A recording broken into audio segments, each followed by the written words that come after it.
안녕하세요. 아테나 아토 두 번째 시간입니다. 이 시간에는 우리 마음 감정의 이름표라는 제목으로 여러분과 함께 하겠습니다.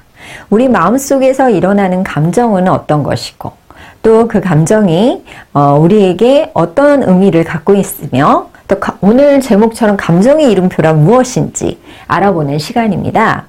이 감정은 심리적 감성 역량에 해당됩니다. 자, 그럼 수업에 들어가기 전에 아이들이랑 이제 인사를 나누게 되잖아요. 그때 여러분의 감정을 한번 던져봐 주세요.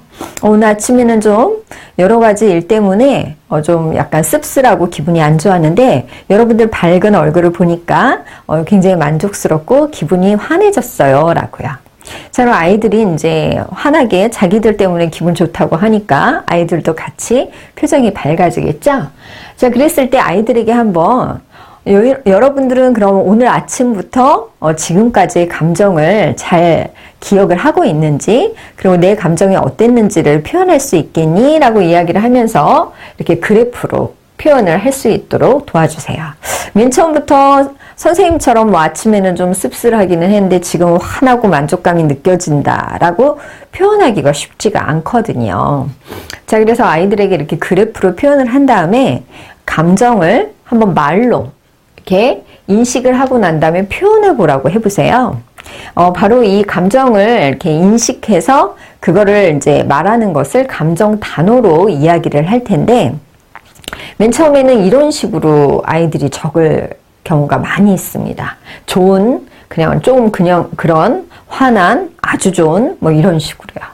아이들이 왜 이렇게 표현을 못하냐면, 감정 인식을 정확하게 하는 습관이 되어 있지 않고요. 또 무엇보다도 감정 단어에 대해서 알지 못하기 때문입니다.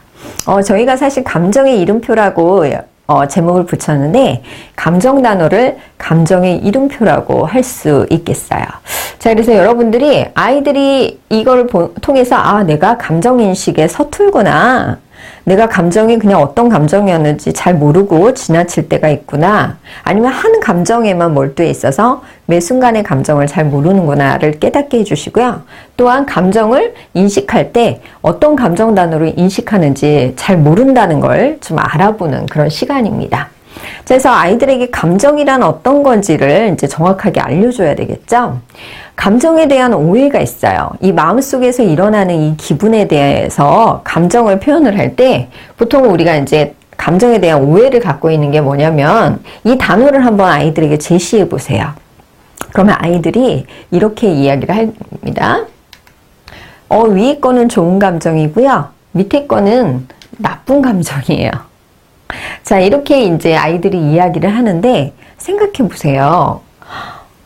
사랑하는 사람을 잃었으면 슬퍼해야 되고요. 그리고 억울하고 불쾌한 일을 당하면 화를 내야 해요. 그리고 위험한 일이 생길 수도 있기 때문에 조심하기 위해서 우리는 불안한 감정도 느껴야 합니다. 감정이라는 것은 사실은 옳고 그르다, 좋다, 나쁘다로 이야기를 할 수가 없죠. 감정은 그렇게 이야기하는 것이 아니고 그 감정을 느꼈을 때 어떻게 행동하느냐에 따라서 좋다, 나쁘다, 옳다, 그르다를 이야기할 수 있는 것이죠. 바로 이 감정이라는 것은 이렇게 표현하는 것이 맞습니다. 원하는 것이 이루어졌을 때와 원하는 것이 이루어지지 않았을 때 우리가 느끼는 것, 그 기분, 그것이 바로 이제 감정이라고 하는데요. 이 감정은 신호등과 같은 역할을 해요. 그래서 내 마음이 지금 원하는 게 이루어지지 않아서 언짢기도 하고 불쾌하기도 하고 원하는 게 이루어져서 신나기도 하고 행복하다는 것을 아이들에게 이야기를 해주세요. 감정은 모두 다 중요하고 우리가 느끼는 것이기 때문에 신호등 같은 역할을 한다라고 이야기를 해주시면 됩니다. 자, 그리고 이렇게 알았다면 아이들이 이 감정을 인식을 할 때 정확하게 인식할 수 있으려면 무엇이 필요하다? 감정 단어를 좀 많이 알아야 돼요. 아까 맨 처음에 활동을 했을 때 아이들이 보통 자기 감정을 어떻게 표현해야 될지 모르는 경우가 많이 있어서 대충 뭐 좋은, 화난 뭐 이렇게 적기 마련입니다. 또 아이들이 감정에 대해서 인식을 얼마나 잘못하고 있는지 한번 예를 들어보면 아이들이 보통 뭐 화가 나도 짜증나, 뭐 슬퍼도 짜증나, 기분이 심지어는 좋아도 짜증나 라고 이야기를 하는 경우가 있습니다. 자, 아이들이 이제 형광펜으로 한번 자기들이 자주 쓰는 단어하고 자주 쓰지 않는 단어들이 있는지 표시를 한번 하게 해주세요. 그러면 내가 그냥 화날 때도 뭐 할 때도 이렇게 짜증나라고 얘기를 했었는데 내가 좀 어떨 때 이런 단어를 쓰는지 한번 적어보도록 하는 게 좋아요. 그래서 자주 쓰는 감정 단어를 이렇게 표시를 할 수 있도록 해주세요. 그리고 이렇게 자주 쓰는 단어를 이게 형광펜으로 표시를 했다면 생소해서 잘 써보지 않은 단어들, 생소해서 아예 써보지 않은 단어들을 한번 이렇게 표시하도록 해주세요.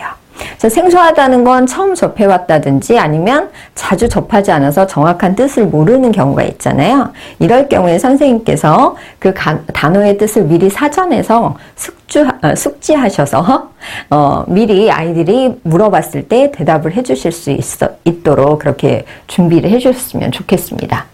자, 이렇게 감정 단어를 이렇게 표현하는 이유는, 이렇게 표시하는 이유는 감정 단어를 내가 잘 쓰지 않고 이렇게 많이 있는데 잘 활용하지 않았다라는 것을 깨닫게 됐다면 이제 감정 단어를 많이 익힐 수 있도록 재미있는 게임을 한번 해보시는 게 좋겠습니다. 저희에게는 이제 두런두런 인성 카드가 있죠. 이미지 카드하고 감정 단어 6장을 가지고 한번 이런 게임을 통해서 감정 단어를 이렇게 좀 익혀볼 수 있도록 해주시면 좋아요. 자, 우리 감정 단어 카드가 6장이 이렇게 있어요. 색깔별로 되어 있죠. 이쪽은 욕구가, 그러니까 원하는 것이 이루어졌을 때, 이 분홍색은 원하는 것이 이루어지지 않았을 때를 표현합니다. 이렇게 번호가 되어 있어요. 자, 그러면 게임을 하게 될 때 첫 번째 원하는 것이 이루어지고 이루어지지 않았을 때의 단어 중에서 각각 하나를 고르는 거예요. 위에 3개에서 하나 고르고 밑에 3개에서 하나를 골라서 메모지에 몰래 적는 거예요. 자, 그러면 한 친구가 1번에서 벅찬이라는 단어를 골랐다라고 생각을 하고 거기에 맞는 이미지 카드를 선정을 하는 거예요. 친구에게는 말을 안 하는 거죠. 몇 번에 무슨 단어를 골랐는지. 그리고 4, 5, 6에서 5번에 해당되는 괴로운이라는 걸 골랐으면 메모지에다 이렇게 적어놓고 친구한테는 얘기하지 않고요. 그 단어에 맞는 이미지를 고르는 겁니다. 자, 그럼 아이들은 친구가 고른 이미지 카드를 보고는 어떤 단어를 이야기를 하는 건지를 맞춰보는 거예요. 자, 서로 이렇게 껴안았을 때, 내가 벅찬 일이 있어서 친구하고 아니면 가까이에 있는 가족을 이렇게 껴안았어요. 해서 이제 벅찬인지 이렇게 맞춰보는 거죠. 자, 맨 처음에는 이렇게 몰래 적어놓고 이미지 카드만 보고 단어를 고르라면 굉장히 막막해요. 그러면 먼저 이렇게 해주세요. 이 이미지 카드는 이 위에 초록색에 해당될까? 분홍색에 해당될까? 그러면 분홍색이 아니라 초록색인 것 같아. 그러면 1, 2, 3번 중에서 몇 번 카드에 있는지를 힌트를 주게 해주세요. 그러면 훨씬 더 찾기가 쉽겠죠? 그래서 이런 식으로 이미지 카드를 통해서 몇 번 카드에 어떤 단어를 표현한 건지 맞춰보면 아이들이 쉽게 감정 단어를 익힐 수 있게 됩니다. 자, 그리고 난 다음에 이 이미지 카드를 고른 이유를 이제 아이들과 설명을 하는 거죠. 사실은 내가 이렇게 소식을 듣고 기분이 좋아서 이 카드를 뽑았어요. 그래서 벅찬이라는 단어가 바로 이 이미지하고 이렇게 딱 맞는 것 같아요. 라고 이야기를 하는 거죠. 자, 이해되셨나요?